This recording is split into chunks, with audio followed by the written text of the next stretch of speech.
Good morning, everyone. My name is Greta Barkauskene, and I am an expert with AML Center. And I would like to welcome you all to yet another our online training session. This time we are talking AI, the use of AI in money laundering prevention, opportunities and risks. So it's been quite some time since we heard that AI is becoming another buzzword. And AML Center is very pleased to have fantastic training session here for you. But before we start, I would like to give a little bit of housekeeping and of course introduce the rules of our trainings. So today's plan is that we are going to have two training presentations delivered to us by fantastic presenters, whom one is from Stockholm, Sweden, Tara Abdi. She is co-founder of Brains AI, and Evaldas Kazlauskas, our very own from MLIS in Lithuania. Between these sessions, we are going to have 10-minute break. So I would welcome everyone use that break to grab coffee or water. Meanwhile, during our trainings, we invite everyone to be very, very active, write a lot of questions in the chat, and we will make sure to address these questions and vocalize them to the presenters after the presentations. We will be handing out the certificates of participation after the training session is concluded. To receive the participation certificates, our attendees are required to participate in at least 70% of the training. To do so, we strongly recommend not to include yourself in other tasks. So if you're using two monitors, please make sure that the monitor that is showing this training session is being active. The session is going to be recorded, so the recording and the materials presented here today will be shared with you shortly after this training session is concluded. So, without further ado, I would like to introduce our first presenter, Tara Abdi, based in Sweden, Stockholm, co-founder of Brains AI, fantastic compliance professional, experienced leader, and a good acquaintance of mine. Tara, you're very welcome, and we're very happy to have you. The floor is yours. Thank you so much. Thank you. And first of all, thank you so much for having me here today. It's honestly a privilege to speak to such a large and important community working with financial crime prevention. Actually, me and part of my team were in Vilnius a couple of weeks ago, where we met with the Lithuanian community. And I have to say, everyone is talking about Stockholm as a fintech hub, which it is. But I mean, the energy in Lithuania is just mind-blowing. I love it. So it's an honor for me to be here today. Thank you for that. And thank you, Greta, for the kind words introducing me. I've been in the industry for the past decade. I'm a lawyer by background, working with financial crime prevention in the financial sector, spanning everything from insurance to banking and crypto, first line of defense and second line of defense, and so on. And I have, just as you guys in the audience, probably some of you at least, received one too many sales pitches from vendors. And every time I received one, I was only searching for the answer to one question. And that is simply, how will this actually solve my issues? And my issues as a former head of compliance, financial crime, or chief compliance officer was never, a nicer UI, or instead of pressing these buttons, I pressed these two new ones instead. They were always a simple question with a very difficult answer, maybe. And that is, how do I get rid of the silos? How do I make sure my teams are not fragmented? Not to say the data is fragmented. Why do I have to adapt my risks and my operations to the system or the tool that I'm using and working with? And most importantly, how does this help me improve my outcomes? I mean, I think we all are aware of the statistics here. They speak for themselves. They are far away from being even good enough to fight financial crime. And never did I receive an answer that was satisfying enough, at least not for me. And with that said, having spent the past few years trying to make a change from the inside, just to realize that we will never catch up with financial crimes or crime or criminals with the existing tools that we have today. So with that, I quit my job and founded Brains, the only AI autopilot for compliance in the market today, now focusing on financial crime compliance. And as you know, we're living through one of the biggest, I would say, technology shifts that we've seen in decades. And right now, I would say every boardroom, every regulator, every financial institution, every technology provider is talking about AI. But I think many people still feel that AI is something abstract. It is a buzzword, as Greta mentioned. It is maybe something futuristic, and yes, today I want to make AI more understanding. I want to demystify it. I will at least try to, but I also want to challenge how we think about financial crime prevention itself as well. Because I do not believe AI is simply another tool that we add to existing systems. I just believe that AI fundamentally changes how financial crime compliance operations will be built, and not only built, how it will be executed and scaled in the future. So again, my plan is for today to walk you through what AI actually is and how it differs from what we have in place today. When I myself believe AI will give you the best value, and what the future of financial crime compliance looks like. And I love questions. So as Greta said, please write them down, share them, and I will be happy to answer them in the Q&A later. I usually ask my audience, what is the first thing that comes to mind when you hear the term AI? And for most people today, the answer is probably ChatGPT. And that makes sense because tools like ChatGPT became the first truly visible form of AI for the general public.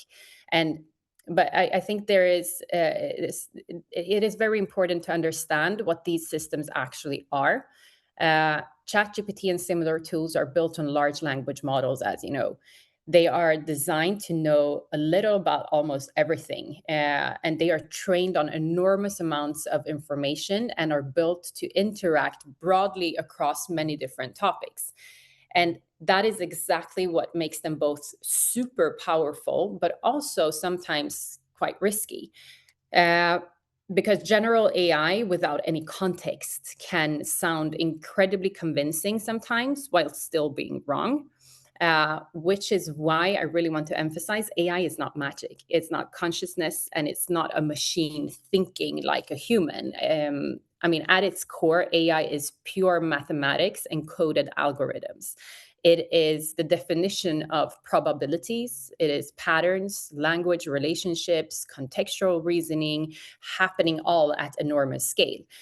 And I sometimes actually compare it to working with a very intelligent consultant. And a good consultant, as you know, gives much better results when the instructions, boundaries, and context are very clear. And AI basically works the same way. And this is where something very important happens for industries like ours, because there is a major difference between general AI and domain-specific AI. I'm not going to get too technical here, I promise. But general AI knows a little about everything, and domain-specific AI is built to become exceptional at one thing. So in financial crime prevention, this matters enormously. Because we're not looking for systems that can write poetry or recipes. We're looking for systems that can understand risk, regulation, typologies, operational procedures, and compliance logic. And that shift from generic intelligence to operational intelligence is where AI becomes transformational, I would say, for AML and financial crime prevention. And I think it's very important to understand the inner logic of AI. AI, again, does not think like humans, but it can understand the context remarkably well. And modern AI systems are built on architectures called transformers. And what transformers fundamentally changed was the ability for machines to understand relationships between words, concepts, and meaning, not just isolated commands, which we've been used to in so many years now. And underneath all of this, again, is pure mathematics. So AI converts language context and concepts and relationships into what are called vectors within AI, which is essentially, again, like mathematical representation of meaning. And this is very important because instead of seeing words individually, AI can understand how concepts relate to each other in the broader context. So, for example, in financial crime prevention, again, the word risk means something very different depending on whether we are discussing maybe sanctions, onboarding, transaction monitoring, or even fraud investigation. So traditional system, they struggle with that type of contextual understanding today, but transformer-based AI systems can identify these relationships, patterns, and meaning with, very dynamically. So in the past, systems processed information very rigidly, and today AI can evaluate context dynamically, and it does not simply react to input. I would say it attempts to create meaning from it. And that means that AI now can interact with policies, with procedures, with risk frameworks, and operational logic written in natural language. So this is very important for compliance, because compliance has always been deeply language driven. No, policies are in language, text. Regulations are in language. Risk assessments are language. Escalation procedures are language. SAR narratives are language. And for the first time now, machines can actually interact with that world. And AI itself is actually not new. The concept has existed for decades. Most of you have probably heard the term machine learning before. What changed recently was the convergence of several things happening at the same time. We're talking about massive computing power, access to enormous amounts of data, breakthroughs in the transformer architectures that we were talking about, and perhaps most importantly, the ability for machines to understand and generate the human language. So that was the real breakthrough moment. And because suddenly AI stopped being something only engineers could interact with, now everyone can interact with it. And once AI become accessible in this way through language, like adoption exploded globally, as you're all aware of. But I think in the really important point for our industry is that, again, for the first time, AI became operationally usable inside complex environments such as financial crime prevention. And that changes AML and financial crime prevention fundamentally, because financial crime prevention operations today are still heavily dependent on manual execution across fragmented systems. I mean, we all know this, that investigators gather information manually. We have analysts navigate multiple platforms simultaneously. Teams even manually summarizes cases. Escalations move through different, like, disconnected workflows. And we have highly trained financial crime professionals often spending time or more time moving information than understanding risk or evaluating the real risk. And with AI, suddenly this can, like, AI can interact with all of that. So when you look at many of the systems and the tools we operate in today, it becomes quite clear that they were built for a completely different reality. I mean, there used to be a world where transaction patterns were more stable, maybe. Risks were more predictable. They weren't technology driven, and the pace of change was significantly slower. And in many ways, our systems are built for yesterday, I usually say. And most compliance and monitoring systems today are designed around static rules, the hard-coded scenarios, and the predefined thresholds. I think like everyone here can relate to that. And when something changes, a new product, a new typology, whatever it might be, a new risk or a new behavioral pattern, the system often needs to be manually reconfigured, retuned, or even redeveloped sometimes. And that takes time. sometimes so much time that reality has already moved on before the system catches up.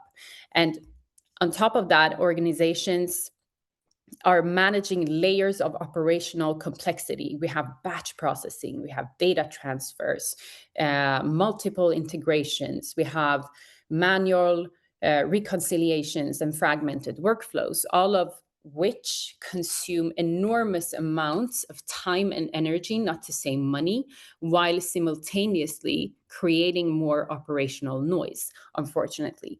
And over time, I think something dangerous starts happening. So instead of technology adapting to our operational reality, organizations begin adapting their operational reality to the limitations of the technology. And I cannot count how many times I've personally sat in discussions internally or with vendors trying to explain that we need to adjust the monitoring scenario, introduce a new risk indicator, or adapt to a changing threat pattern, only to hear that is not possible because the system is static, hard-coded, and rule-based. And at that point, the problem is no longer just technical, because it becomes an operational problem and also a regulatory problem. That is where I would say the fragmentation begins, that we start building manual workarounds. We have temporary solutions becoming permanent. We have Excel sheets becoming operational infrastructure, teams operating in silos, information exists everywhere, but understanding sometimes exists nowhere. And that fragmentation is a risk in itself. I would say it creates blind spots. It prevents institutions from seeing the full picture of a customer, of a transaction, and a risk profile. And when we can't see the full picture, we cannot fully understand the relationships behind the risk either. Today, many institutions are drowning in data, but I would say they're starving for insight at the same time. So our systems are probably good at collecting information today, but they struggle to reason about it. And they can often tell us what happened, but not why. And this is where AI fundamentally changes the game. I mean, AI can handle a level of complexity that legacy systems were never designed for. And it can connect fragmented information, it identify relationships, it can create context, reason across complexity, and surface some patterns that humans would otherwise struggle to detect operationally, not to replace human analysis, but to strengthen it. And once you realize that, something becomes very, very clear. In my world, like, the next generation of compliance will not be built around more systems or more rules. It will be built around this incredible intelligence that we have in front of us. And again, like, this, I believe, will be a true game changer for financial crime prevention. And one of the things that often creates concerns when we talk about AI is hallucinations. I don't know how many of you have thought about it before, but probably you heard that term before or been in that situation before.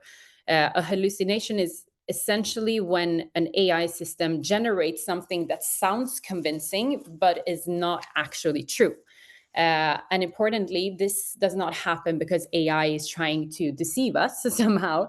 It happens because the system lacks sufficient context, information, or like boundaries to reason correctly.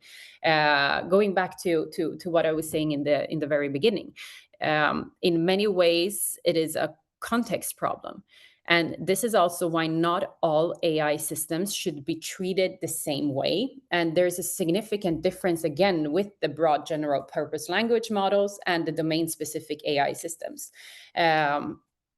General models, again, are designed to know a little bit about almost everything. And this makes them incredibly flexible, but also more dependent on prompting, the context, and the boundaries you set yourself. So, I mean, looking at a regulated environment, you would probably need a prompt that is huge to be able to get the best possible outcomes and reduce hallucination risk.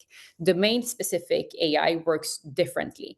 So instead of trying to understand the entire world. It is trained within a very specific operational domain. In our case at Brains, for example, we have created our own domain trained model to be the best at compliance. The model is trained specifically around compliance, regulations, AML, risk logic, whatever you want, whatever is sufficient for that domain. And it is designed not to write poetry or recipes. It is designed to reason with clearly defined boundaries, and that matters enormously, because when it comes to reducing hallucinations, this is like the first step of going forward, because again, like one of the most effective ways to reduce this is to constrain the environment that AI operates within, which is clear context, it is clear governance, it is clear operational logic, and clear boundaries around what the system is allowed to reason about. And the more grounded that context is, the more reliable the output becomes. But as you see on the screen here, what I find very interesting is that humans do exactly the same thing. I would say humans hallucinate too. We just do not call it hallucinations. We call it assumptions. No, it is interpretation. It is bias, experience. It is gut feeling. And humans constantly draw conclusions from incomplete information. And in financial crime prevention, we do this all the time. We analyze transactions without fully understanding the customer behavior. We review alerts without seeing the complete context. We follow processes without always understanding the bigger story behind the data. And we often believe that we understand risk, but we are only seeing fragments of it. And I think that is very important to let that sink in. Because the conversation in my world about AI should not be about whether machines can hallucinate. It should also be about how fragmented and incomplete and context poor many of our existing operating models already are. I mean, false positives, I would say, is the biggest form of a hallucination. The difference is simply that we are already used to those hallucinations and that way of working, so we rarely question them anymore. And on the same topic, again, like, yeah, everything we do today is hallucination, probably. We're putting so much time and effort into financial crime prevention, but yet the outcomes are poor. Something is obviously going very wrong. And according to Europol and Transparency International, 99% of illicit transactions still slip through. I mean, just think about that for a moment, 99%. And I know we're all doing our best. So while we spend this enormous amount of time discussing whether AI can be trusted, or, I mean, we rarely stop and ask whether the systems we already trust are actually working effectively. And millions of alerts are probably generated globally every single year. The overwhelming majority of them are false positives. And if someone cracked the code somehow, please let me know. But this is the hard truth. Analysts spend enormous amounts of time of reviewing activity that was never suspicious to begin with. Meanwhile, truly sophisticated criminal behavior often hides in plain sight because our systems are optimized for static deviations instead of this contextual risk understanding. And I think this is one of the biggest blind spots in our industry today. So because many institutions are operating through this fragmented workflows and siloed system and static rules, an enormous amount of manual coordination. And the result is operational complexity that humans are expected to compensate for manually. In many ways, I would say our operating models as they are of today themselves are hallucinating, or use a different word if you would like to. I actually do not think the biggest problem in compliance today is the lack of intelligence. I mean, the industry is full of intelligent people. I have all of you here here today. We're talking about experienced analysts, skilled investigators, strong regulatory expertise.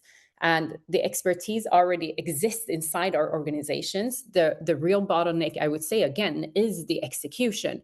So the real challenge is what happens between decision, policy, and execution, at least if you ask me.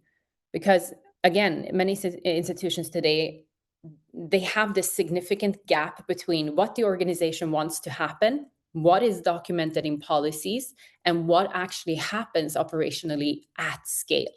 And that gap creates enormous inefficiency, not to say the operational and compliance risk gaps. I mean, a risk scenario might be identified, but implementation takes weeks or sometimes months. A new typology emerges, but operational changes move slowly through the systems and the teams. We have a policy updated, but execution is still remaining quite inconsistent across the workflows.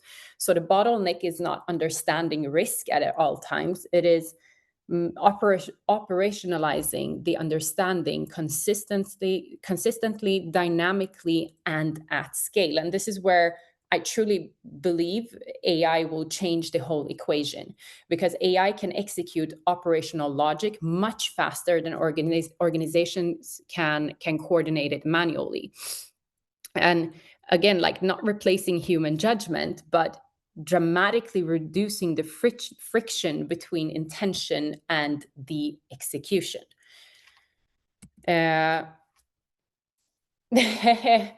This one, besides hallucinations, another fear we often talk about is AI being black boxes. And yeah, I said this recently on stage at an AI conference here in Sweden not too long ago. And yes, I was quoted on it. And yes, you can quote me on it, because I truly believe this. Human-centric operating models are the real black boxes, and I truly believe that AI is the solution to it. I mean, everyone working with financial crime operations knows the amount of time and work we put just to make sure we have controls on the controls, to ensure that someone is following the routine, documenting results or conclusions. And since we cannot do this at scale, we have to pick a few cases among thousands just to land in the simple fact that, oh, wow, the routine wasn't followed. At least here in Sweden, there is not a single report from the Swedish Financial Supervisory Authority not saying there is an operational gap between what is said in the documents and what actually happens in operations. So the problem is, I would say, institutional knowledge lives inside of people. Escalation paths are undocumented. Decision-making becomes inconsistent at times, and processes vary between teams and individuals. I mean, two analysts, as you know, can review the same alert and reach completely different conclusions. And this is not because people are incompetent. I really want to emphasize this, but this is because human execution is inherently inconsistent at scale. I mean, we're just capable of what we are capable of. And this creates, again, like this operational opacity that is incredibly difficult to scale or govern properly. And again, if someone has the recipe for it, please let me know, or the community know. And the future, I mean, is not less governance. The future is embedded governance. And the solution is AI, where you automatically have traceable execution, you have transparent workflows, you have auditable decisioning, operational consistency. And this is where the industry is moving as of today. And now, myself, coming from the inside, working with AI towards financial crime prevention, yeah, I have to be honest, I've feared AI being a black box as well. But when I see the level of auditability and traceability that AI provides, I cannot think of anything else than that human operating models are the real black boxes, unfortunately. And for decades, I think, like, compliance organizations have operated like tribes, meaning operations have been heavily human-centric. Knowledge lived inside experienced individuals. The senior investigator knew how certain typologies should be handled. We have the experienced analysts knowing which alerts are actually that actually matters. We have teams depending on human memory, the manual coordination, and the institutional intuition to keep operations moving. And while that model worked at a smaller scale, it becomes, I would say, increasingly difficult to manage in environments with growing transaction volumes or evolving typologies or rising regulatory expectations. As you all know, we have AMLR ahead as well. And because tribal operating models do not scale well, execution then becomes inconsistent and the knowledge becomes fragmented. But I would say like the future operational model looks very different. Knowledge becomes institutional instead of individual. We have operational logic becoming embedded into workflows, and executions can become orchestrated instead of manually coordinated. I mean, just imagine an environment where policies are translated directly into operational execution, or where we have like investigations are automatically gathered, already have gathered relevant information across systems, or where escalation logic becomes standardized and traceable. So, I mean, also not to mention, or to forget to mention that we have, imagine a world where we have analysts spending less time moving information and doing more, putting more time understanding the actual risk. And this, I would say, is exactly what we're doing at Brains. And that is what I mean by moving from tribe to hive, not replacing humans, but building operational models where intelligence scales beyond the individuals.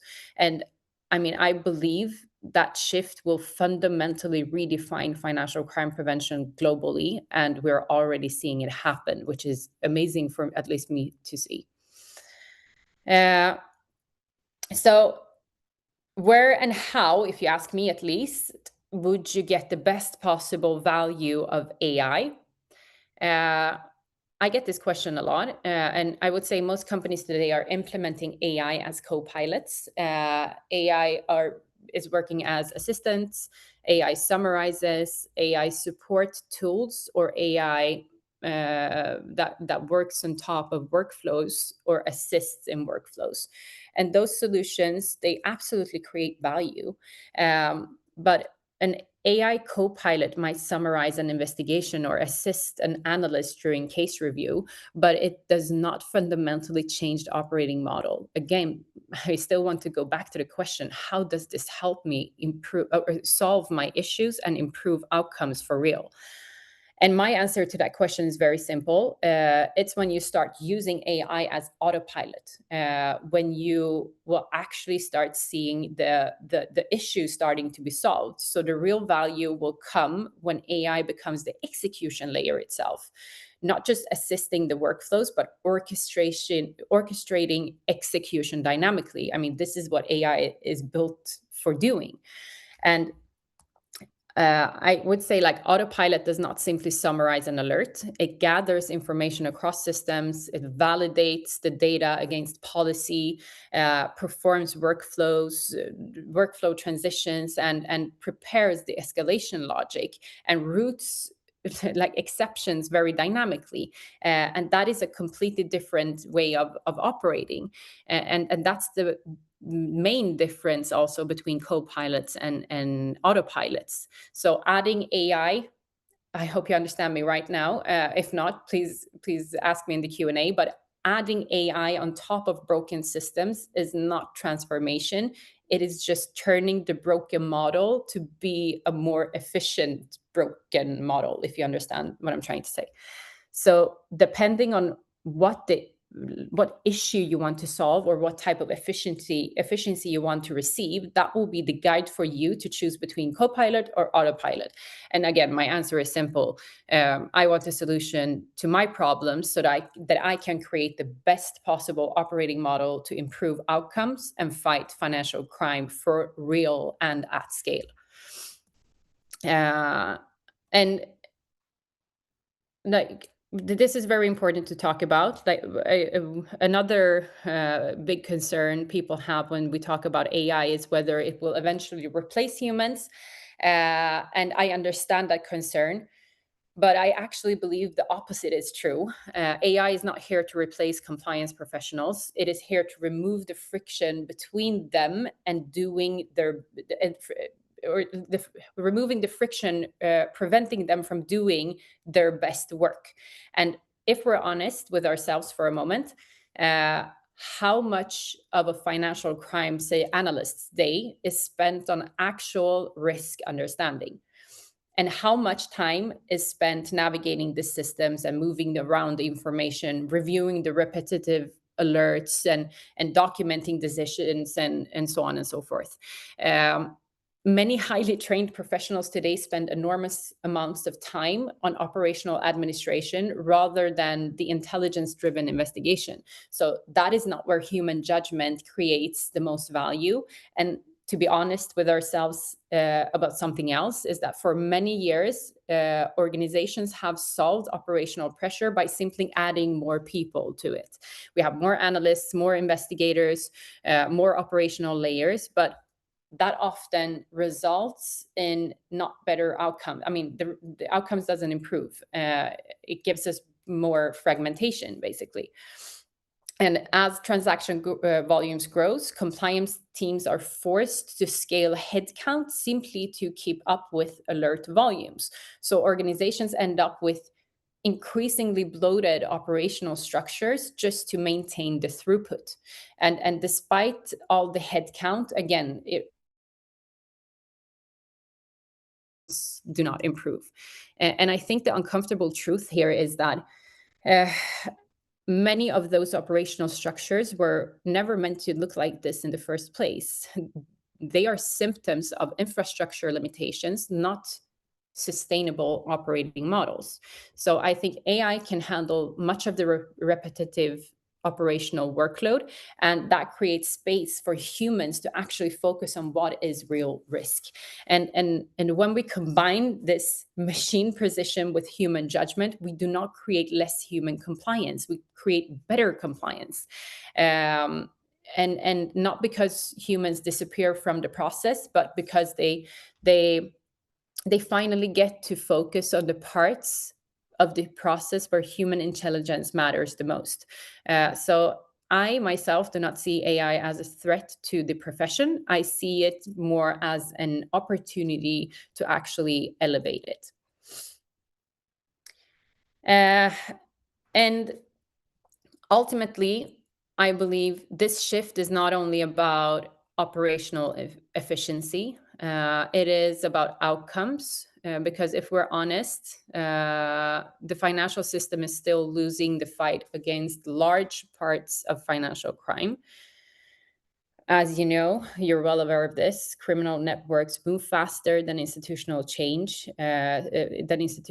cycles, and we have illicit funds continuing flowing through the ecosystem. We have enormous operational efforts still producing limited real-world impact. And I just want to say that my personal mission in this space is very simple. I want us to fundamentally improve those outcomes. And honestly, if I could improve detection and prevention rates by even 20% across the industry, I would consider that meaningful progress. But some of the results that we're beginning to see with AI are far beyond what many people thought was operationally possible, at least speaking out of my own perspective. I mean, in one case, we saw the number of illegal transactions slipping through reduced to zero for a specific client. And that changes everything, because it means institutions can stop suspicious activity before the funds leave the financial institutions, before they spread further into the ecosystem.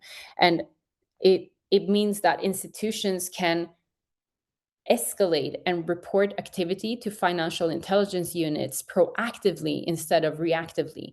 And I think that, I mean, that is where this becomes bigger than automation.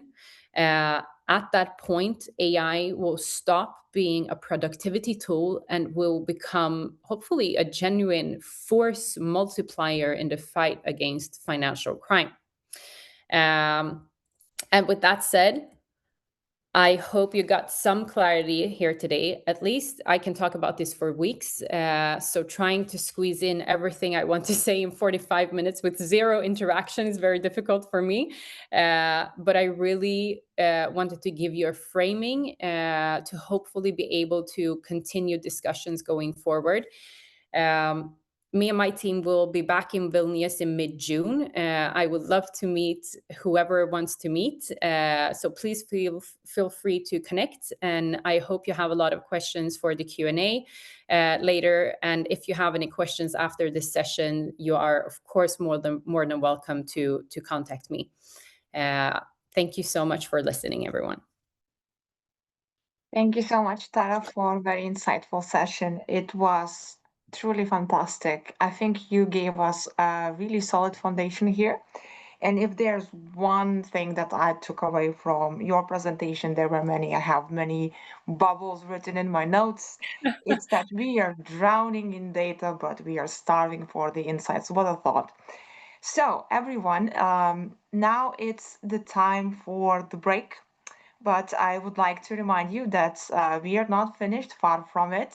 We have Evaldas from Amlies, and he's gonna deep dive into the good practice.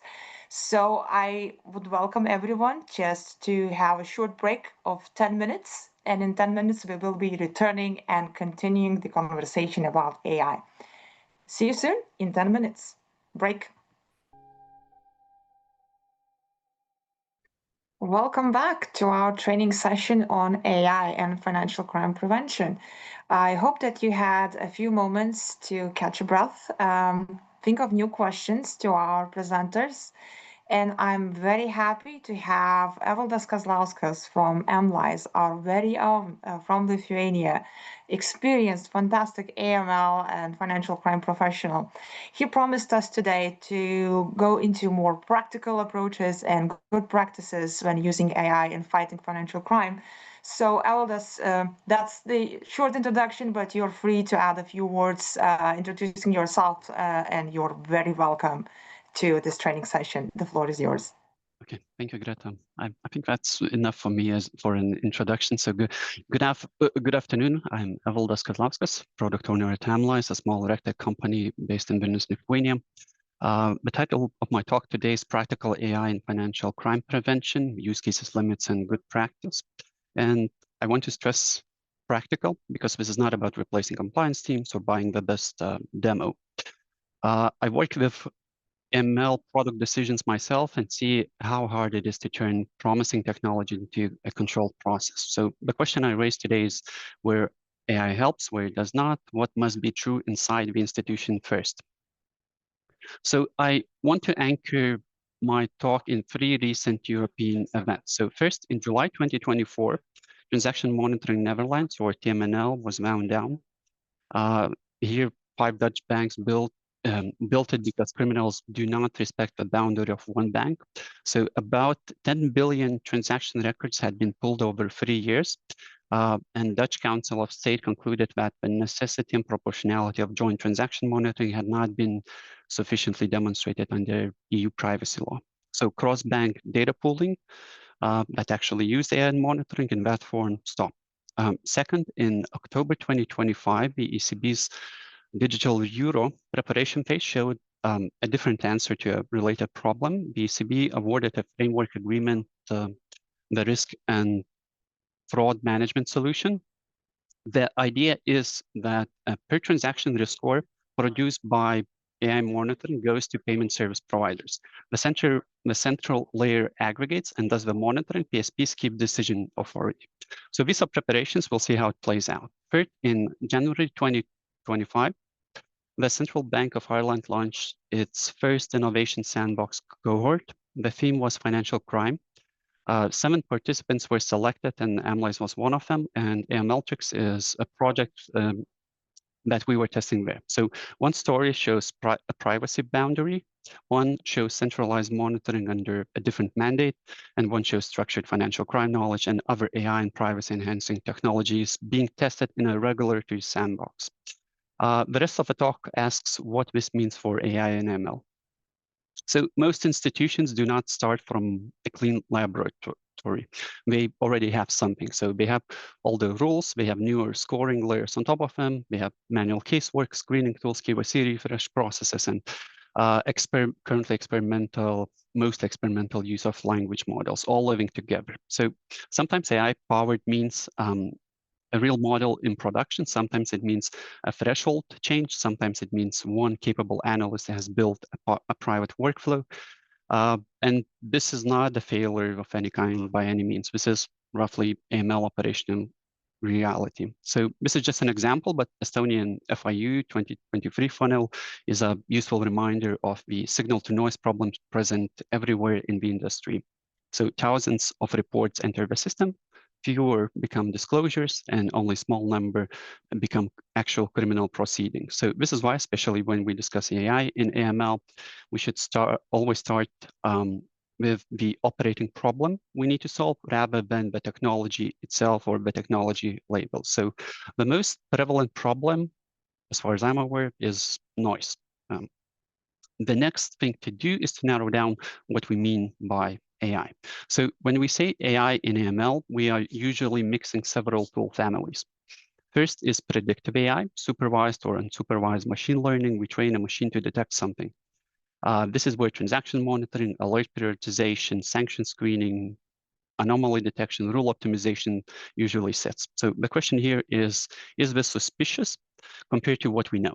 The second is relational AI, graph methods and graph neural networks. This is where you ask who's connected to whom, and serious financial crime is often not visible through one transaction, it is visible in the network.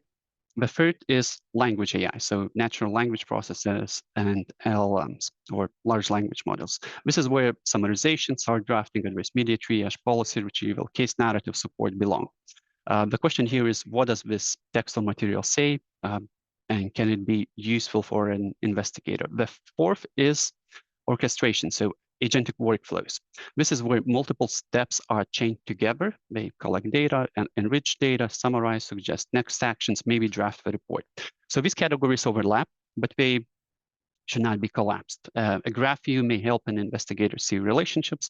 A graph neural network may feed a predictive score for suspicious activity detection. A language model can explain or summarize a monitoring alert, but it does not become a monitoring engine. Once we separate the tools, we can proceed to separate the value propositions that we offer. So AI creates value in AML through 4 different lanes. Each of them comes with different evidence and different metrics to measure outcome performance. First is better detection. So new patterns surfaced, fewer missed scenarios, but a better use of features that the rule designer, usually a person, did not pre-specify in advance. The second is better alert management. The same rule engine generates alerts, but a model prioritizes, hibernates, escalates, and routes them more intelligently. The third layer is better investigation reasoning. So retrieval, summarization, drafting, consistency checks, and tuning evidence into a usable narrative. And the fourth is knowledge structuring. So taking unstructured typologies, documents, narratives, free text, then converting them into labels, features, taxonomies, and queryable knowledge. So these lanes are important because we use different evidence. A vendor who reports 60% reduction in alert volume is most likely selling some kind of alert management solution. A vendor reporting case summarization in seconds is selling investigation reasoning.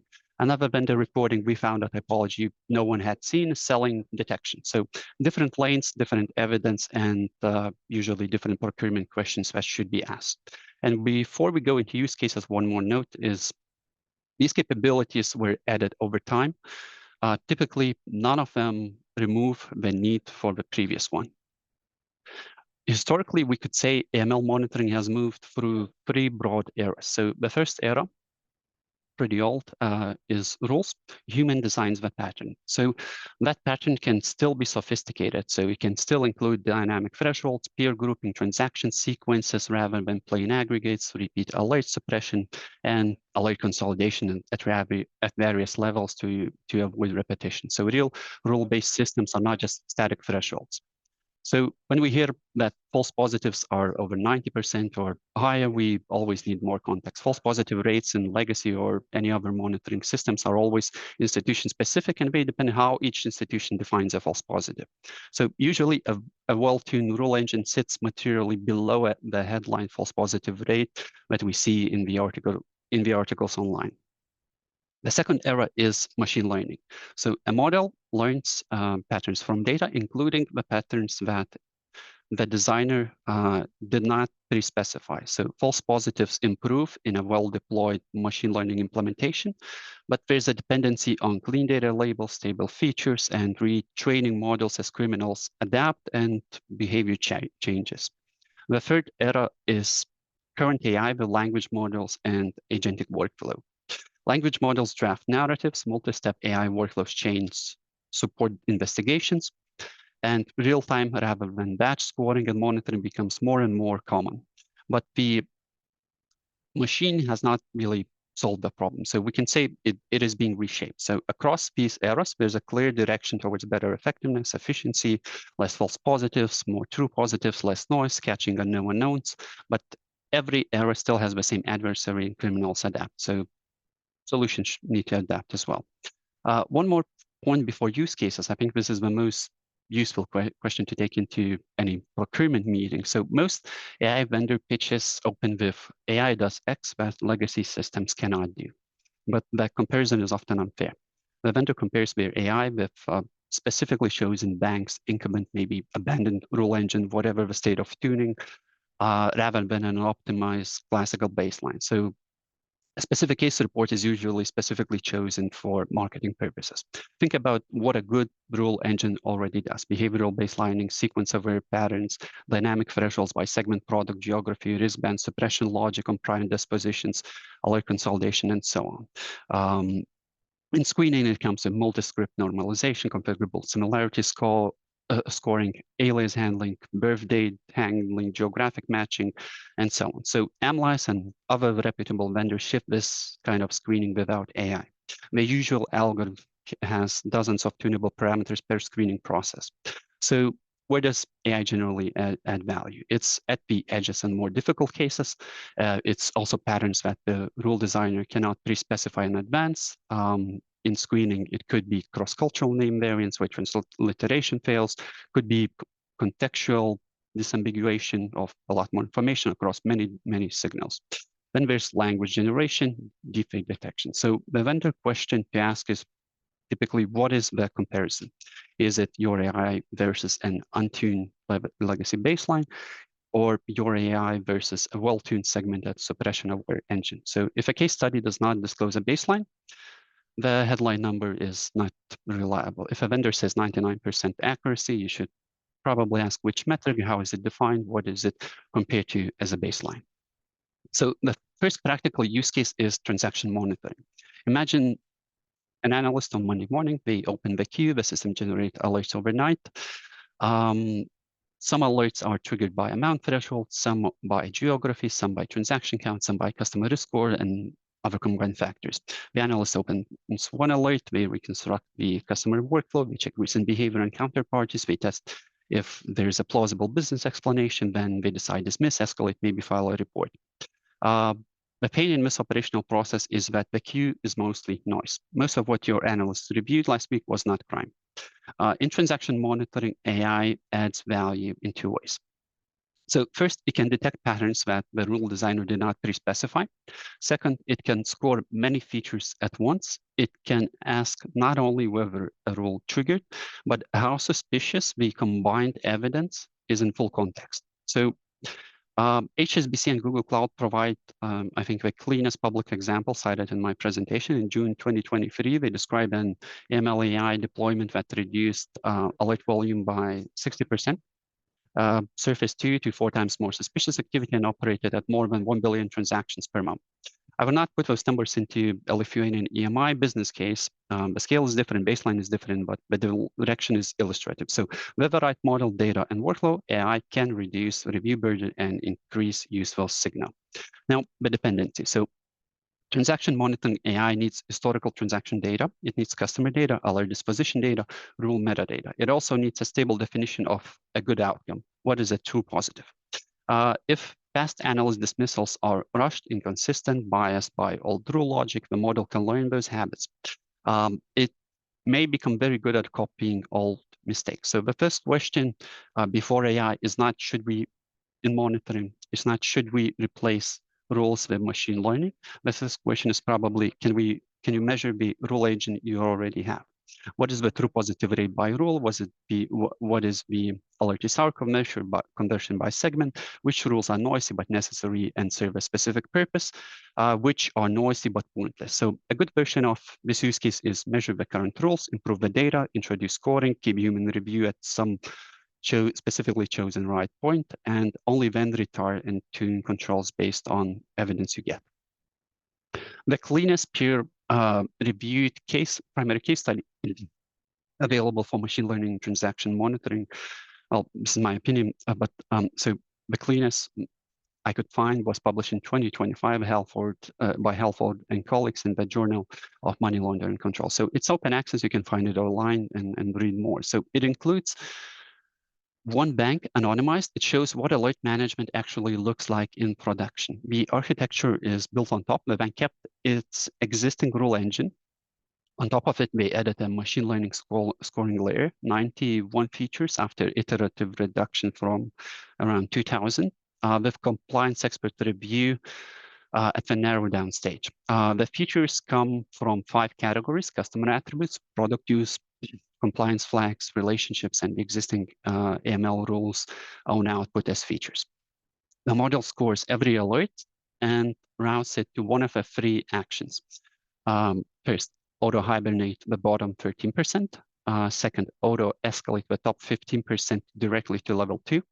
And third, send the middle to level 1 review under an almost normal light touch process. So the results from this 11 months continuous pilot and roll of data tell a good story. In the lowest pool, 13.4% of alerts were hibernated, 0 missed SARs over a 6 months pilot, and this was sustained after rollout. Override logic preserved. Customers with prior SARs were not hibernated. A third low scoring alert in 90 days still escalates regardless. And in the high risk pool, 15.3% of alerts were auto-escalated. So what's important to note is that in this case study, 57% of total SARs concentrated in the top 15% of alerts. So this is a direct empirical validation of this implementation and prioritization thesis. So alert to SAR turnaround time for this organization fell by 61%. So the model that reduced the total workload by equivalent of approximately 45.5 FTE. That's cumulatively across 11 months. The rule engine wasn't replaced. The detection capability wasn't improved. The alerts generated were the same alerts. What changed was the workflow. The model triaged the existing alert population, bottom hibernated, top escalated, middle reviewed normally. The value proposition was throughput and time to action, not better detection. So this distinction matters when you evaluate your own AI investments. You can ask vendors, can you show me the equivalent of the Halford article SAR concentration plot? What fraction of true positive sits in your top 10% of scored alerts? And this can be a real alert management benchmark. And I think maybe in a year or a few years, it will be very interesting to see a similar case study for agentic workflow implementations using modern day agentic AI. The second use case is KYC, and this is the cleanest place to show the arms race. So the job in KYC can be simple to say, but hard to execute. Know who you are doing business with. So the onboarding team has to answer several questions. Is the document real? Is the person presenting it to the person in the document? Are the address and company data plausible? Should the customer be accepted, rejected, or escalated? Just a second.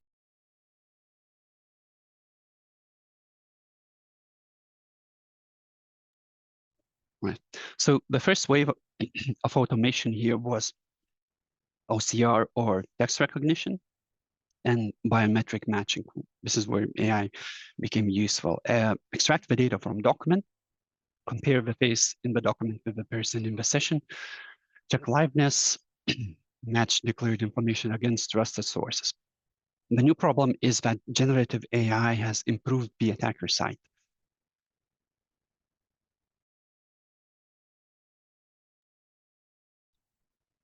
So, for example, Dutch prosecutors are litigating a case in which a suspect allegedly used deepfake manipulated identity materials to bypass institutions' onboarding and opened 46 to 47 fraudulent accounts. So the deception today is very capable because of AI as well. And AI techniques in defensive side of KYC mix, mostly OCR and biometric magic that are computer vision tests. Then we have deepfake detection, which is also computer vision, but adversarial. One side creates fake media, and the other side tries to detect. I'll have a short break to have some water.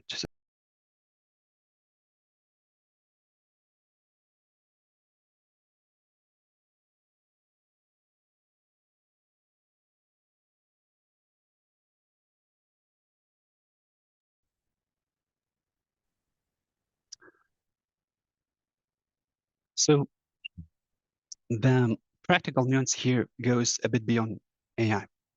The stronger your KYC process, the more lies you force the criminal to tell. A weak KYC process asks for one lie, a stronger process asks for a coherent set of lies across document, device, behavior, company data, transaction purpose, ownership, and future activity.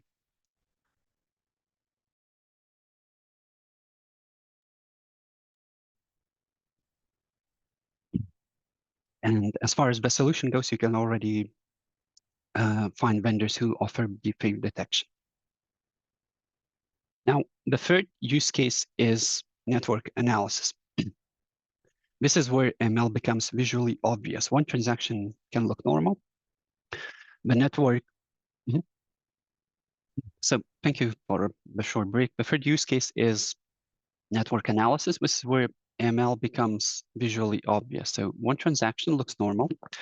The network can reveal the pattern. And you can think about a money mule ring. So one account receives several small payments, another account does the same. The third account does the same. Each customer may have a plausible profile. If the investigator reviews the accounts separately, each can be dismissed. If the investigator sees the graph, the pattern changes. Many accounts feed the same destination. The timing is similar. The amounts are similar. The counterparties overlap. Maybe the same device, address, or phone number appears somewhere. So the analyst job changes. In a traditional case, the analyst clicks through transactions and counterparties. After a few clicks, the pattern is in the analyst's head, not in the system. Graph analysis puts the relationships on the screen. The AI technique applied here is relational. Classic graph analytics can detect communities, central nodes, paths, cycles, and shared attributes. And graph neural networks can learn suspicious patterns from that data and apply them via machine learning. But the first benefit is usually not predictive AI. It is entity resolution and visualization. If the analyst can see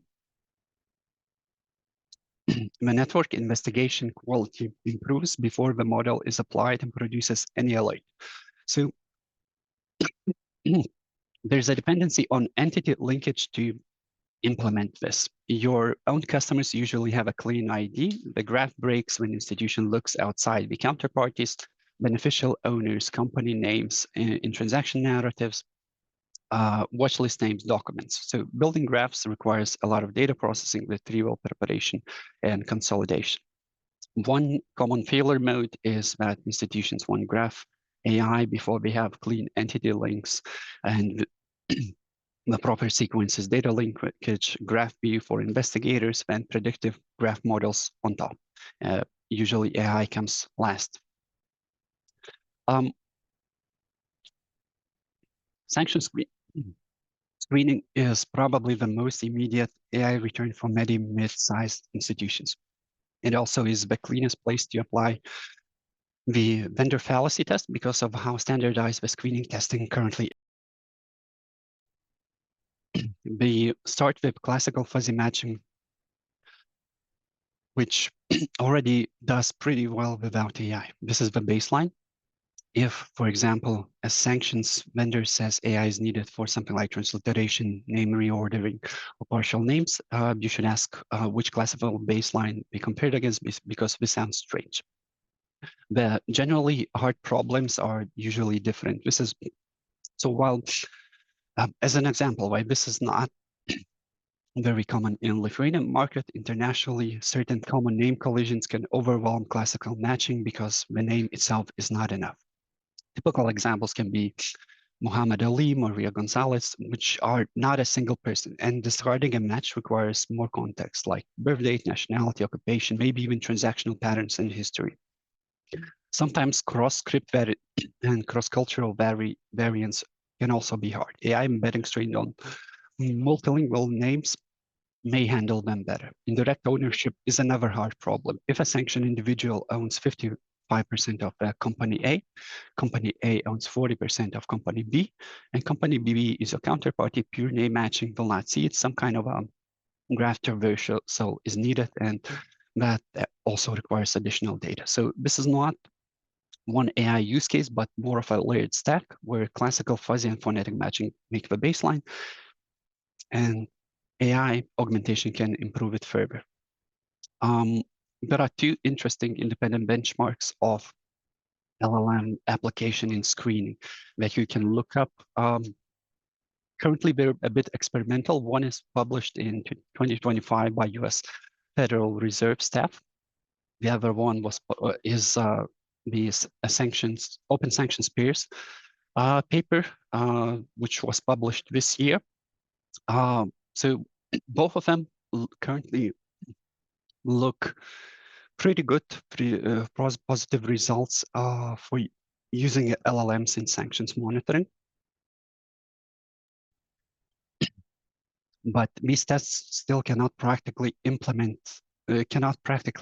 moment be implemented in real-time monitoring at scale. So common failure mode with AI application screening is celebrating few alerts without testing against a good baseline, because you do not know, without proper testing, you do not know if you have fewer alerts because of better matching, or you have fewer alerts simply because of lower sensitivity. So the next use case category is knowledge structuring. And it is not as fun as detection, but it is still important. It usually runs across the whole AML program. AML has many typology reports, FIU notes, adverse media articles, transaction narratives, trade finance documents, case notes, regulatory text. And the problem is that much of this knowledge sits as just text in various document formats. Humans can read it, but systems cannot reliably query it, compare it, label it, and turn it into features without structure. This is where natural language processing and large language models are generally useful. So extracting party data, goods, jurisdictions, indicators, red flags, typology labels, ownership hints, and narrative inconsistencies. One article I cite here reviewed 105 typology reports and structured them into 16 typologies, more than 200 value instruments, and around 2,500 red flag indicators. So that kind of structure is the bridge between human typology knowledge and model-ready features. Also, once knowledge becomes structured, large language models can support your investigations better. This is also where our project MLTrick sits as a labeling and structuring reference.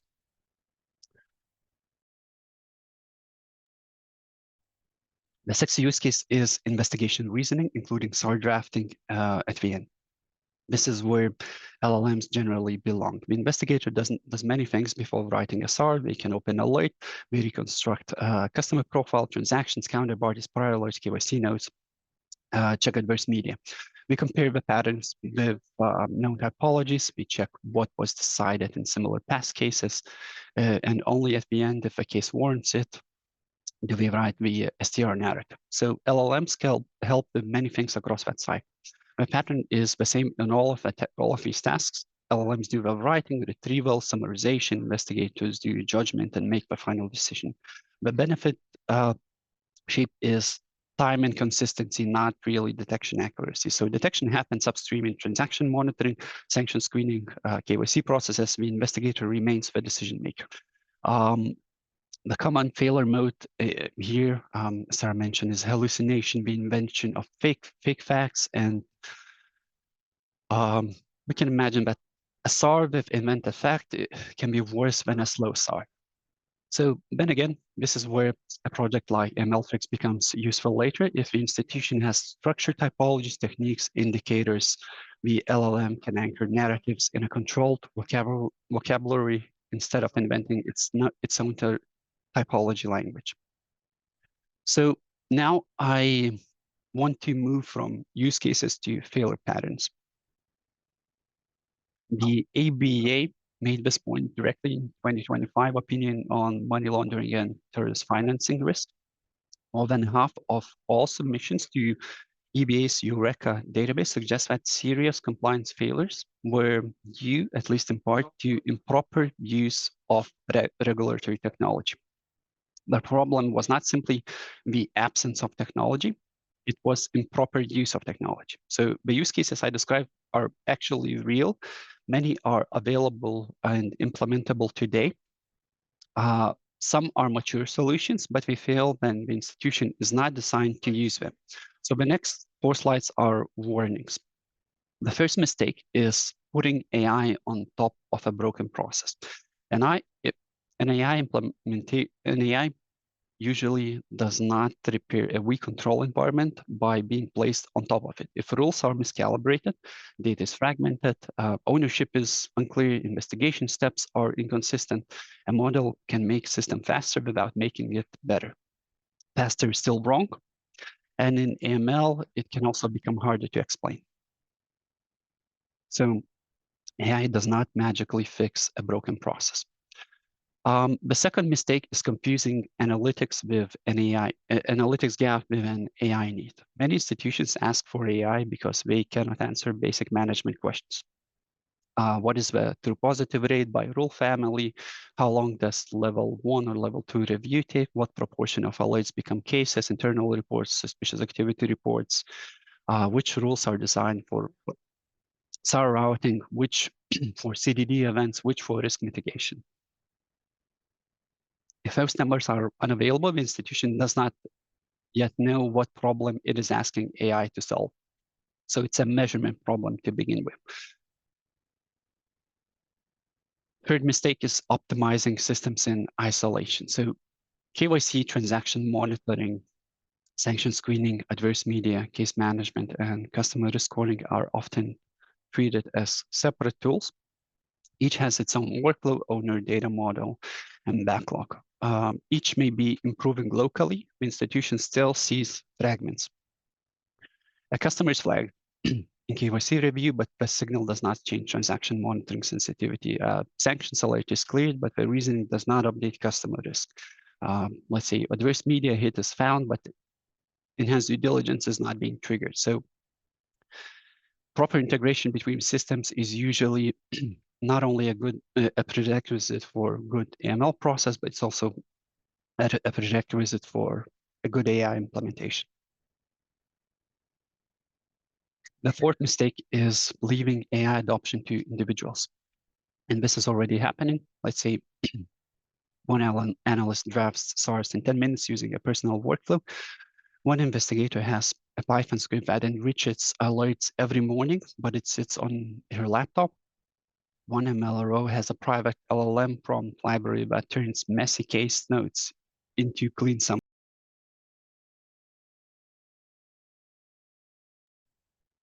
So these people are usually the most capable people in the institution. The problem is that the institution does not capture the improvement itself. The fix is to turn useful patterns into approved workflows, approved tools, audit trails, share prompts where appropriate, model with model owner accountability, training, measurement. Buying a tool does not typically redesign the workflow. That includes AI tools. Someone must decide where the tool enters the process, where human review happens, what gets logged, how performance is measured, and what happens when the output is wrong. Now we reach the structural problem that many AI and ML talks avoid. A bank can improve detection inside its own perimeter by using AI and other tools. But a bank cannot see the activity that was deliberately spread across other institutions. TMNL was built to address the cross-bank visibility problem. So 5 Dutch banks founded in 2020. It processed around 10 billion transactions. In July 2024, it was wound down. It has not been sufficiently substantiated that the necessity and proportionality of joint transaction monitoring have been demonstrated. So the aggregate view is where the privacy law becomes restrictive. We have a structural constraint in the industry. We run into a real legal limit: what personal data can be pulled, for what purpose, at what scale, under what necessity and proportionality argument.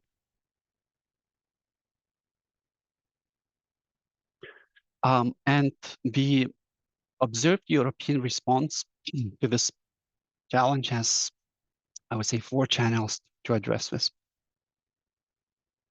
First is MLR, Article 7 defined partnerships that allow information sharing under strict conditions.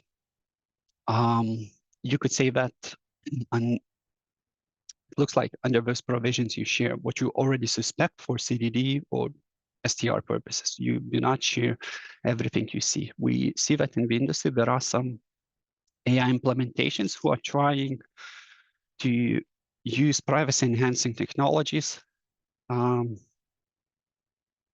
implement some kind of AI monitoring under Article 75. Yet it's still strictly controlled and limited. Second, the Digital Euro framework creates central risk and fraud management architecture with a central layer scoring and PSP retaining decision authority. Third, the network level providers can detect patterns because the network is where the data is. An example here is MasterCard, which is already doing this by scoring individual transactions at the network level.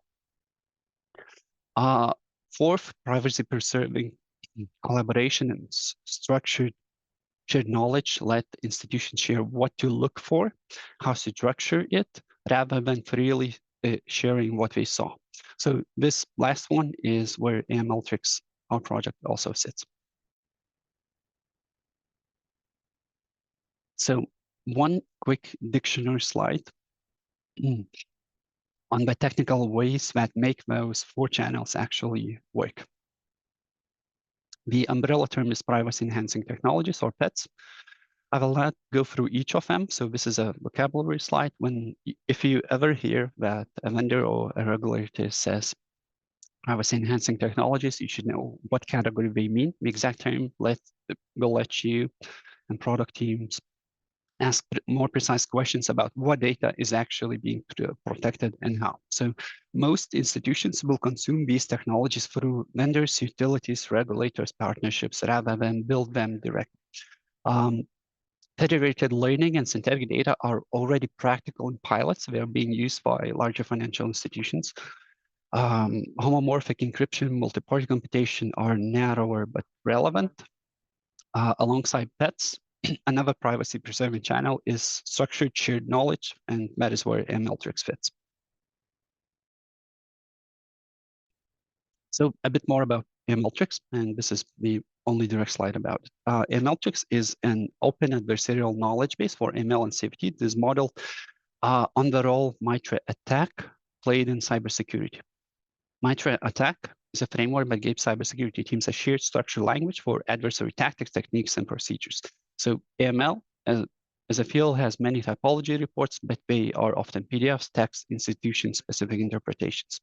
The industry has many typologies. Many institutions produce them already. The gap is structured layer that converts those typologies into tactics, techniques, indicators, mitigations, features that can be used by AI, and so on. So this matters for AI because models need labels and definitions. If every institution interprets the same typology differently, labels diverge, it's hard to talk to each other. Now, this field we observe is emerging. First, fraud and ML seems to be following. So very recently, just last month, Mitra Corporation, which is a US-based government entity or government-funded entity, launched the Fight Fraud Framework, or F3. A similar FS ISAC cyber fraud prevention framework was published last year in April. So now the limits. AI can reduce false positives materially in specific deployments. One 2025 reports I cite in this slide reports 61% reduction in alert to SAR turnaround in production. Another recent paper reports 73% false positive reduction in test data at 92% recall. So real impact is always institution specific. Even strong reductions leave substantial human work because the underlying financial crime that the institutions can see, the rate of the underlying crime that institutions can see is low. Class imbalance remains, and ML positives are quite rare from what the institution sees, and a model can look accurate and still be useless if it predicts the majority.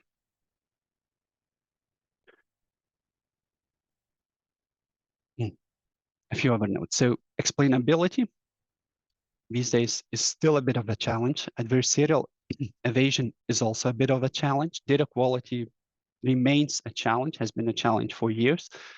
And from August 2026, there are already certain AI Act obligations in the European Union that come into force for certain high-risk applications.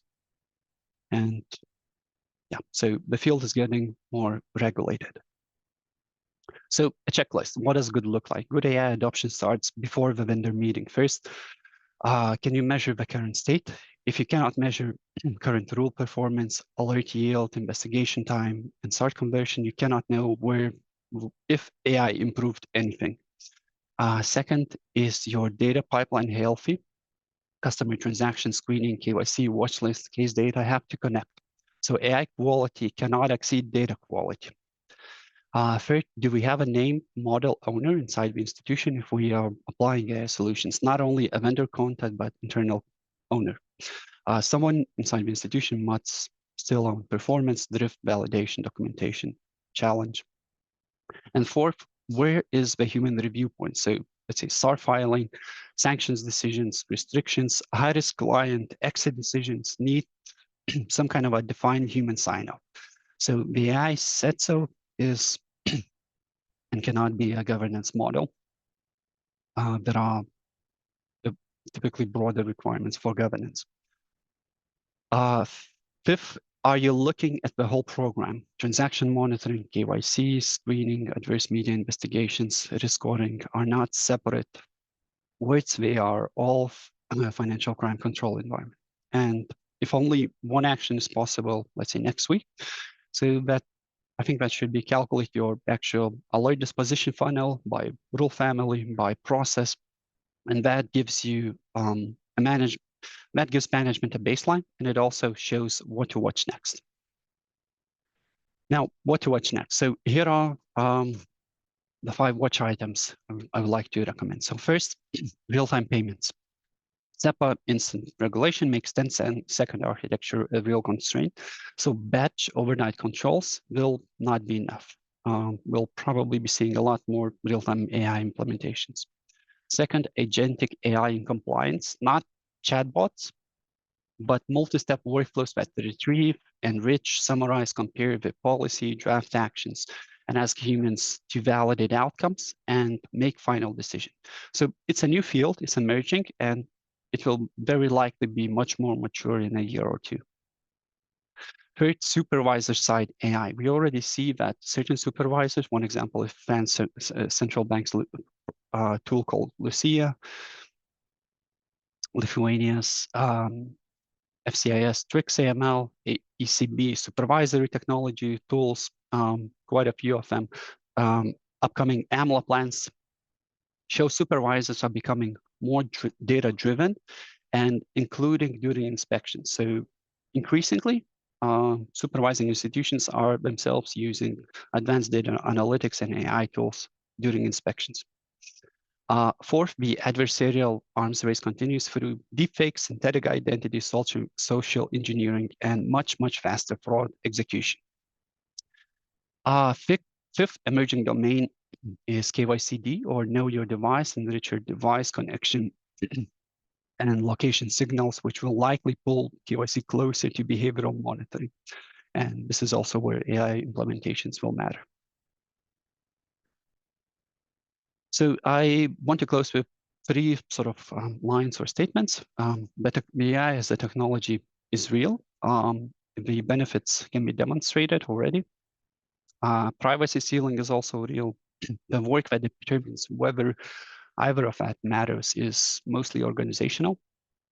AI can reduce noise, improve prioritization, support screening, KYC, help investigators reason, structure knowledge. It cannot rescue bad data, connect disconnected systems, create ownership, or see market level patterns that the institution is legally and technically unable to see. So as of today, no EU institution has published a complete operational AI in ML governance playbook. The regulatory framework, and that includes AI Act, new upcoming ML regulation, is arriving. Supervisors are already building their own analytical and AI capability, and institutions most likely cannot wait for perfect guidance to begin. The practical next step before AI implementation is very simple and modest. Measure alerted expedition funnel for the last quarter by rule, whatever is your investigation process, level 2, level 1, case, internal reports are. And if we can run that, we have a baseline. If we cannot, we know where to start. And with that, my talk is finished. Thank you. Thank you so much, Evaldas. It was very rich presentation with information and wealth of knowledge. Thank you for that part of our trainings. And now we are shifting towards Q&A. And I would like to welcome you both to answer the questions, because we have fantastic questions. Audience, you did a splendid job in writing them so well.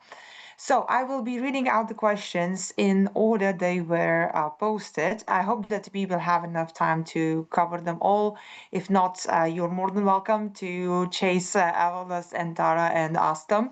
But I hope that we will be managing them all. So I would like to start with Tara. And the first question that today we received was actually a fantastic question about the hallucinations. So what would your predictions be on the potential timeline of AI hallucination mitigation? Considering the extremely optimistic AI implementation and workforce replacement by new AI models without proper testing by heads of organizations for the sake of technological fear of missing out, there are major gaps that are currently being created by premature hype. Fantastic question. Yeah, this is a very valid question and an important one too. I mean, I do think there is a risk right now of organizations implementing AI too quickly because of fear of missing out, without fully understanding the operational governance and regulatory implications, which is also why I tried to frame my session the way I did. And I still have a lot more to say. But I also think some organizations are misunderstanding what AI transformation actually means.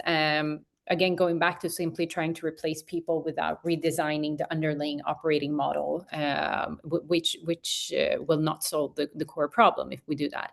And in many cases today, again, heavily bloated operational structures are the symptoms of the fragmented systems and inefficient execution to begin with. But the goal should not be blind workforce replacement. I would say the goal, again, at all times should be better outcomes to begin with. And then, of course, having better execution at a more scalable operating models.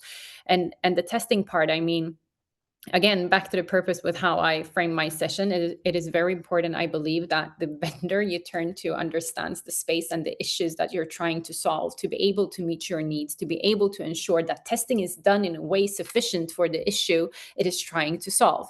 I mean, and I think one should not forget either that we have the AI Act within the European Union. Brains is one of the AI companies that are regulated under the AI Act, and here we are required to do all of these testings. We're required to make sure we're free from bias, free from hallucination, and so on and so forth. So it's a very rigid regulation as well, and we are not allowed to operate if we haven't done these kind of testings as well. So we need to balance that kind of trust somehow as well. I see. Well, and just to add very quickly that, again, like, please, and I tell this to everyone I meet, since I myself, again, going back to being the one receiving all of these sales pitches, you are the experts. I mean, you are the experts. Ask your questions. Ask them how they test. Ask them how the outcome looks like. Ask them how it will solve the specific issue that you want to solve, and so on and so forth. Fantastic piece of advice, actually. I couldn't agree more. Be demanding, right, to your vendor. Yes. Okay, and speaking of AI use, and I think this is really touching the battlefield that we are having right now. We are fighting fraud and deepfakes, and fantastic question from the audience. I think I will dedicate this one, Tara, to you as well. Okay. With AI increasingly used to detect deepfakes during remote onboarding, do you see regulators accepting black box decision-making models in AI controls?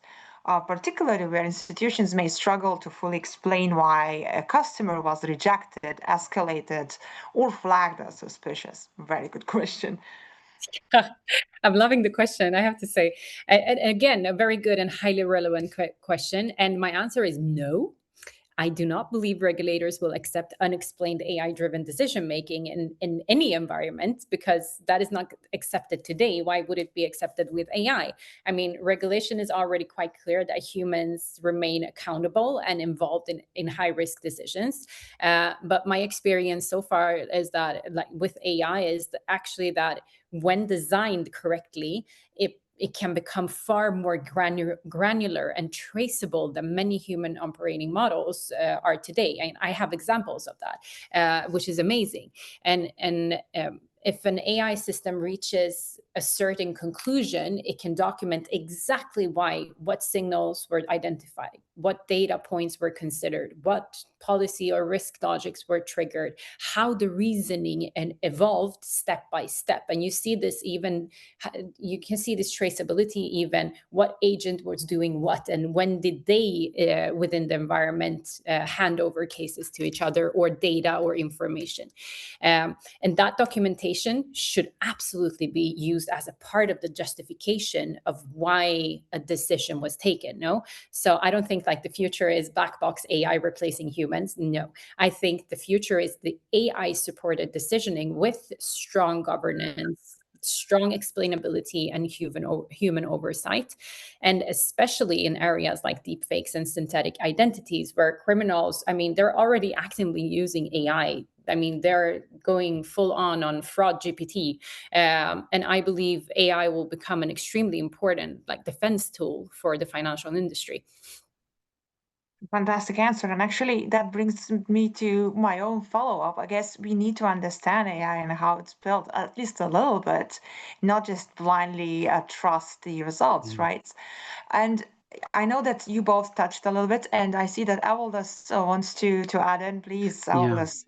One note. So, but this particular question, so it mentions actually something that is probably the most sensitive thing you can decide on. So, terminating a client relationship, not onboarding a client. So, these are the most high risk implementations we can think of, but sort of from the client side, at least. So it's very hard to imagine that controls would not be required, or it can remain a black box.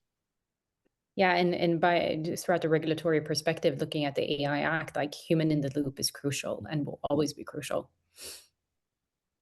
Thank you for emphasizing that.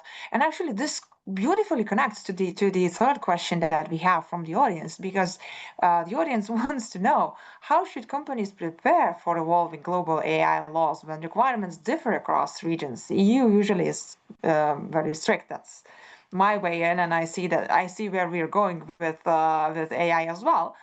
And is current legislation moving too fast, too slow, or in the wrong direction? Your personal opinions, and I want you both to answer that one. So that maybe you first. I mean, oh my God, I can say a lot here. We don't have time enough. But I mean, like just like every other regulatory process, when something is new, you're kind of guessing somehow. But as we know, like there are experts involved in this as well. But I think like when something comes to reality, that also changes like how the industry operates, how the risks look like. You get more operational insight, where the regulations, of course, need to change accordingly as well. I think what we have within the EU, as you said, Greta, is by far the strictest that we have globally. But I think it's it's a good regulation, so to say. It has its purpose, and I'm always very like throughout my legal career, I've always been very keen on understanding the purpose of the regulation, and the purpose is actually to protect in this sense. So it's from every like issue from hallucinations and black boxes and bias that we went through, at least in my session, they are regulated. And looking to the like human operating models, they are not regulated today, but they happen. But this is kind of trying to box or frame AI in. I think it's a very good thing to do, and it gives a level of security for financial institutions, at least, or in regulated entities who wants to use AI, at least by a vendor, to make sure that they have what they need in place. And looking at how if you are developing AI applications internally, I mean, again, like you need to have frames for that too. So I want to see it as a positive thing. Thanks. Evaldas, what about you? Well, I think I don't have a very good sort of insightful answer to that. To me, it seems a bit obvious. So if you're a global company, the answer is probably not to chase every regulation, but choose the strictest one and then build your framework around that. Of course, some comparison and is necessary, but mostly they're similar. So the solution is probably a common framework across the whole organization, the whole group. That's the only proper way to manage it. Yeah, and that's usually the way to do it. And we as of me, I'm talking to institutions that have, I mean, they are working in different markets. As Avaldas was saying, like you have Europe and you have the US, and there is not only the problem with how AI is regulated, it's also a difference with like how AML and financial crime is regulated as well. But usually, as Avaldas was saying, there is an organizational awareness of that, and the way of doing it is simply to apply the stricter one across the whole across all markets. Great observations. Thank you for them.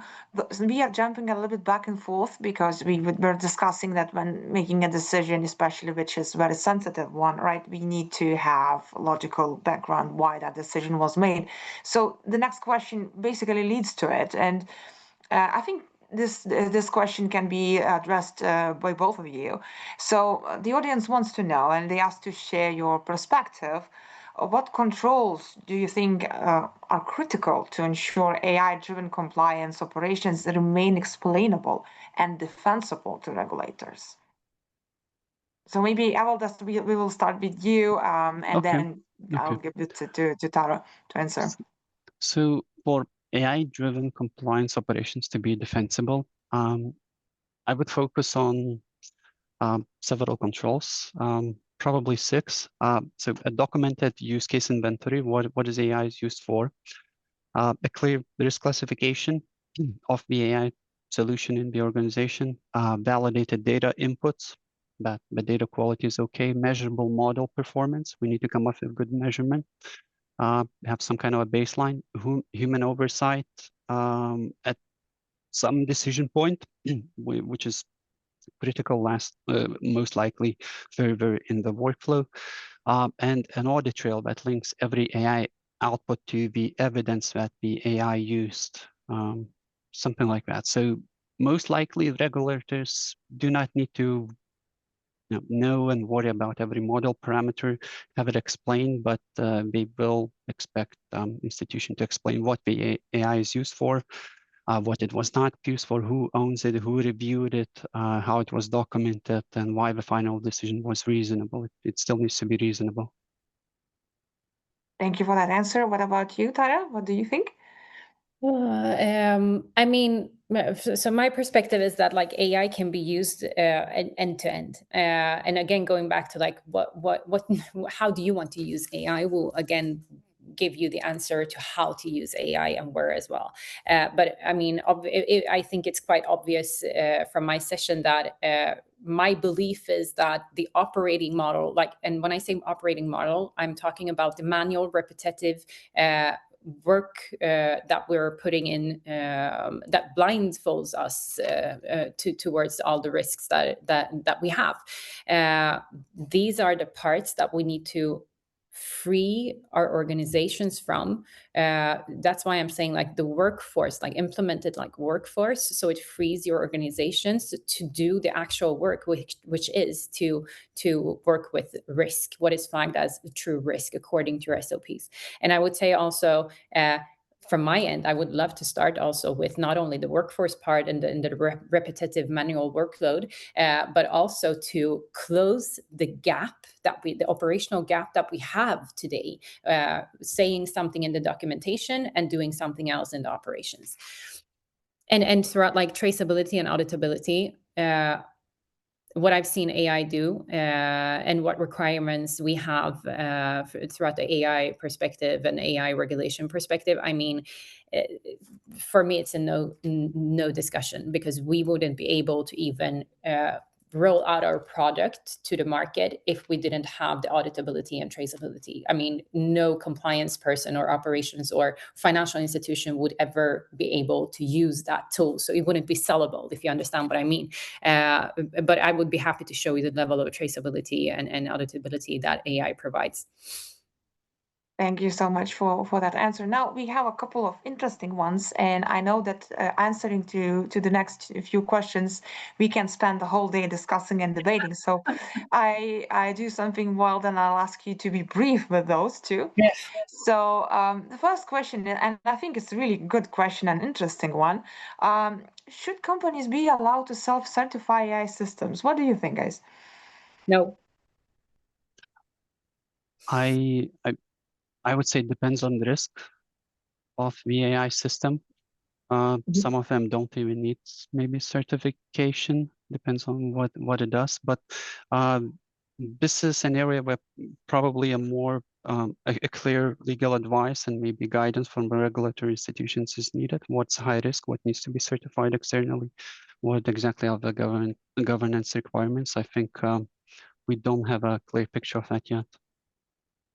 Thank you so much. And another one where we also could spend weeks on debating, but I need to ask. So, is AI compatible with data protection?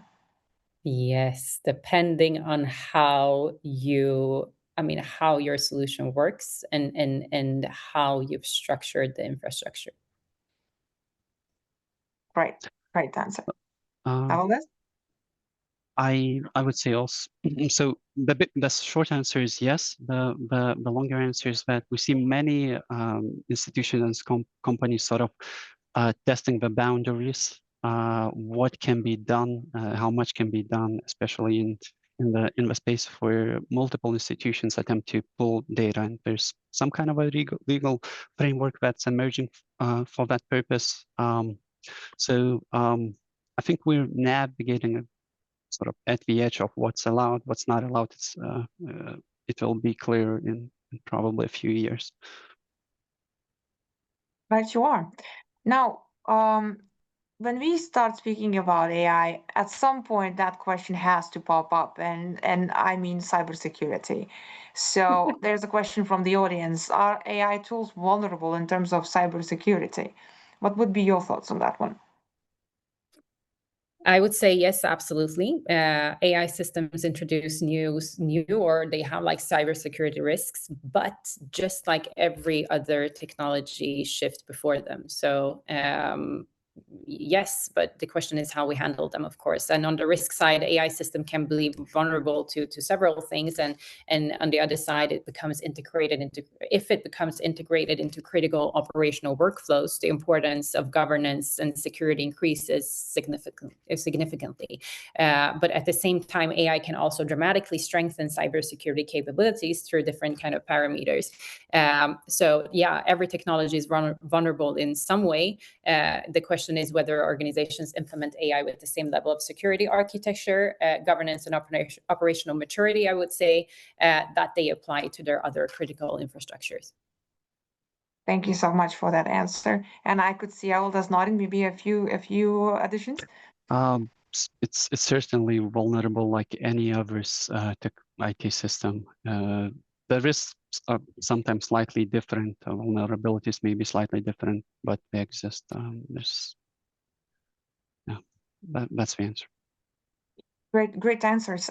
You are doing so well, by the way, and I am so impressed by our audience today because the questions are never ending. Fantastic. So I know that it was briefly touched in the presentations, but just to crystallize the thought, and I think it's a very interesting question as well.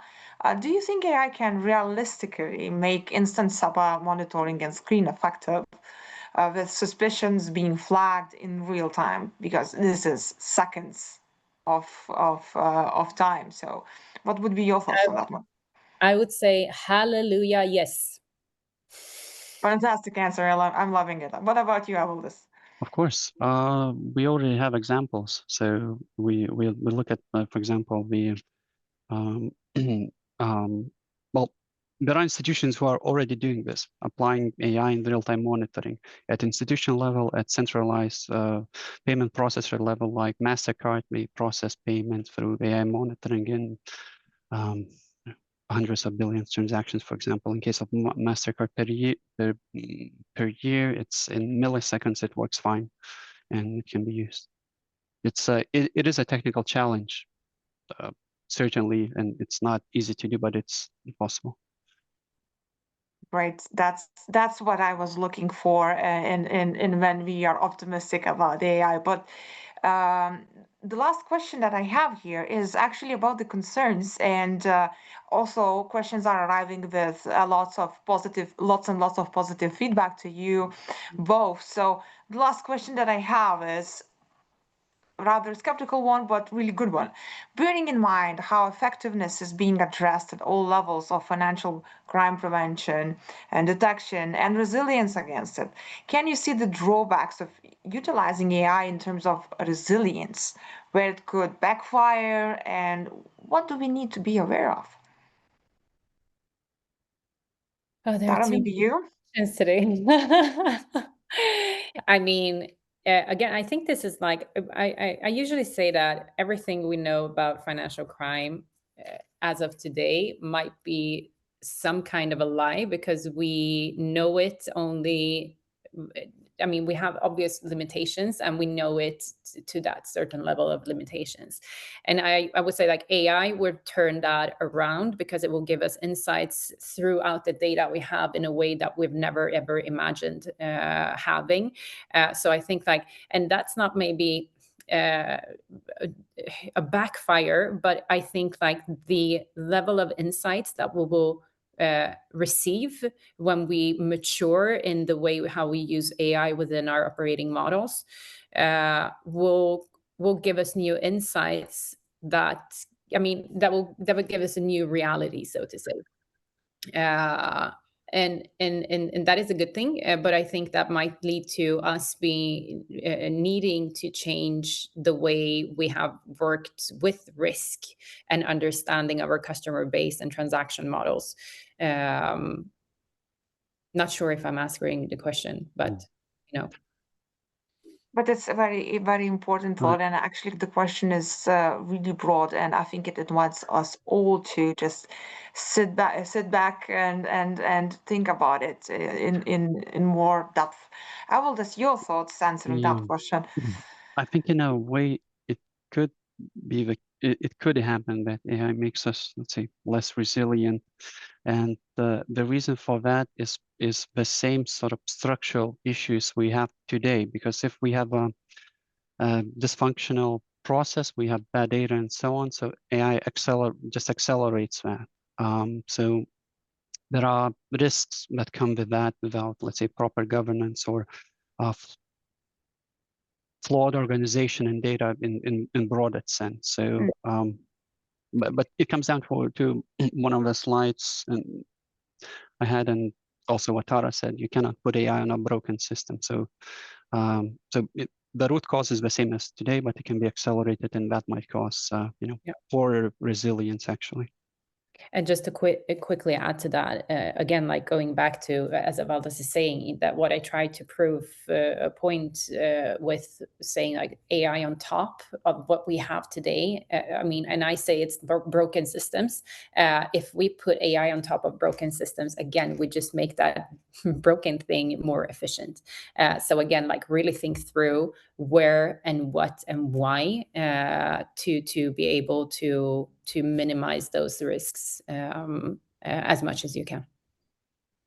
I think this ties up our training session so beautifully, because if there's one thing that I took from this training is that if you put AI on a broken system, it becomes more efficient in a way that it's a broken system, right? So we will be shifting our mindsets in the future, I believe. And I am so grateful to both of you that you not only presented, but stuck around and answered all of these questions. And dear audience, you've been amazing in writing insightful questions and observations. So thank you all for today. And I welcome everyone in the next training session that is to be scheduled really soon. Thank you and take care. Bye-bye. Thank you. Bye.